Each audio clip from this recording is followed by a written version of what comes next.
Hej, mit navn er Markus. Jeg er 20 år gammel, og jeg har været langhåret siden 10. klasse, tror jeg.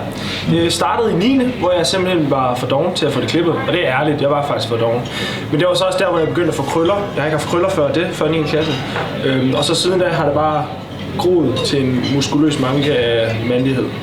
Og derfor er det betydet meget for mig, at det der skal til at ske i dag. Jeg hedder Nicky.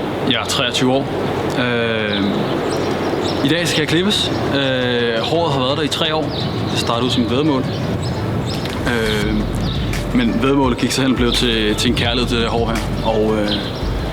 Og nu er det jo med sorg i hjertet, at jeg skal klippe det. Og at jeg nu mister den her hårpragt, som jeg har arbejdet på så længe. Jeg har fået en helt speciel kærlighed til den her hårpragt. Og det bliver hårdt. Det bliver rigtig hårdt at skille sig af med det her. Det gør det. Hej, jeg hedder Samuel. Jeg er 21 år, og jeg har haft langt hår i hvert fald 2 år. Mit hår betyder meget for mig. Jeg elsker at have det sådan her. Og gerne slå ud, når jeg spiller musik. Nu skal det af i dag, og jeg er i tvivl om, jeg mister mine musiske evner. Det får vi se. Men der er ikke meget tilbage, så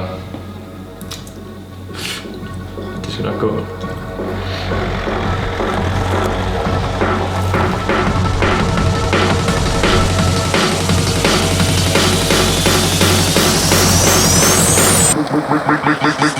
Make the ground shake.